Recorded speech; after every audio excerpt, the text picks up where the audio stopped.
Welcome to the channel. This is a place where we dive deep into real true crime cases, breaking down what happened, how it happened, and the questions that still remain. Here you'll find detailed storytelling, careful research, and a focus on the human side of each case. Not just the crime itself, but the people involved and the impact left behind. If you're interested in cases that are unsettling, thought-provoking, and sometimes still unfolding, you're in the right place. Let's get into it. A cruise ship is one of the most controlled environments on Earth. Every passenger is logged. Every movement can be tracked. Security cameras line hallways, stairwells, elevators. You are surrounded by people, but you cannot leave. It's a paradox. Total freedom wrapped inside total confinement. And in November 2025, aboard the Carnival Horizon, that paradox became the setting for something deeply unsettling. Because when a death happens at sea, there are only two possibilities. Someone fell, or someone made sure they didn't get back up. The Kepner family trip wasn't unusual. Blended families take cruises all the time. Neutral territory, shared experiences, a chance to reset relationships that might be strained at home. There were parents, siblings, step-siblings. Among them was Anna Kepner, 18 years old, young enough to still be tied to her family, old enough to be stepping into independence. Trips like this often carry invisible tension, different personalities forced into close quarters, old disagreements softened or sharpened by proximity. But from the outside, everything appeared normal.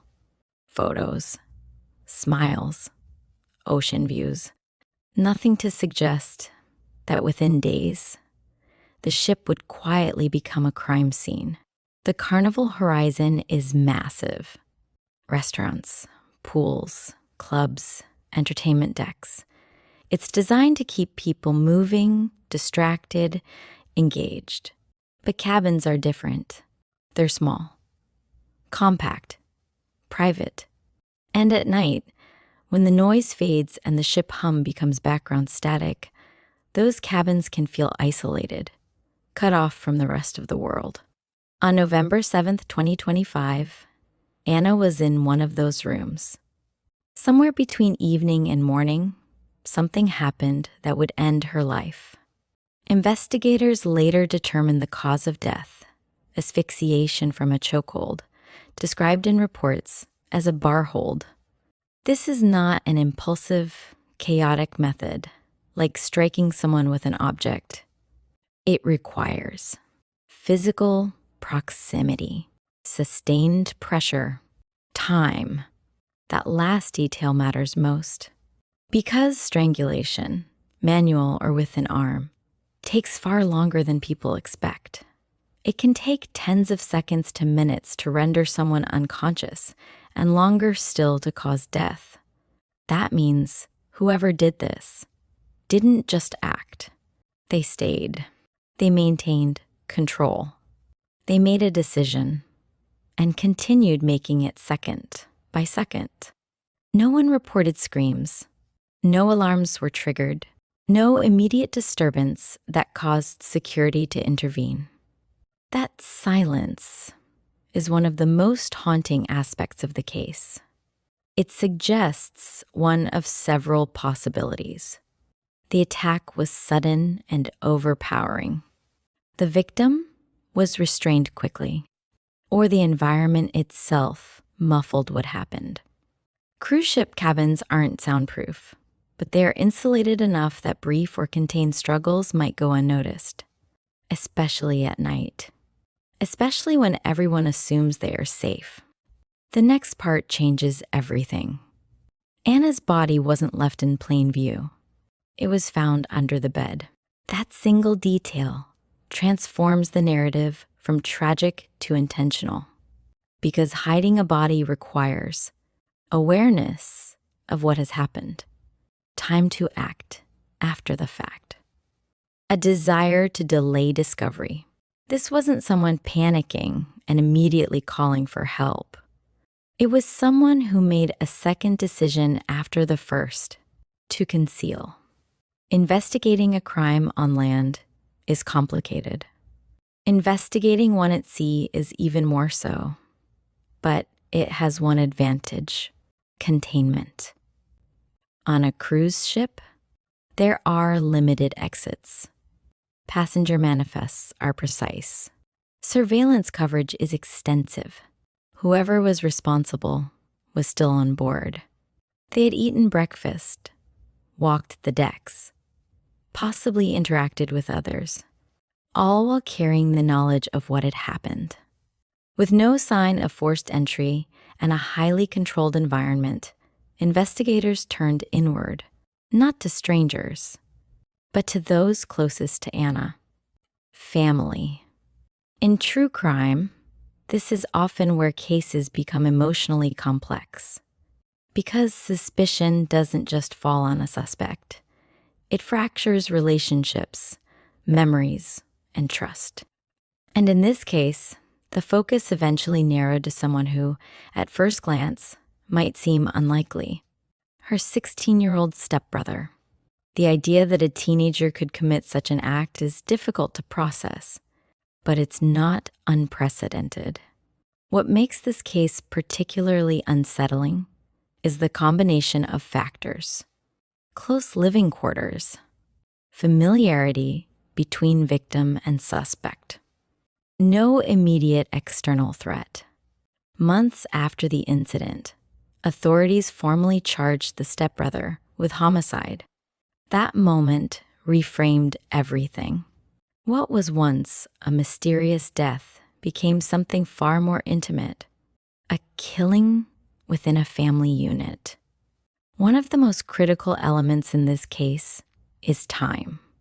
The time it takes to apply and maintain a chokehold, recognize death, decide what to do next, hide a body. Each stage represents a separate decision point. And in criminal investigations, those decision points matter. They help determine intent, state of mind, whether the act was impulsive or deliberate. The presence of concealment, placing the body under the bed, often weighs heavily toward intentionality in legal contexts. Despite the severity of the accusation, one question remains unanswered: why? No publicly confirmed motive has been released. That absence creates a void, but also highlights something important. Not all violent acts have clear, rational explanations.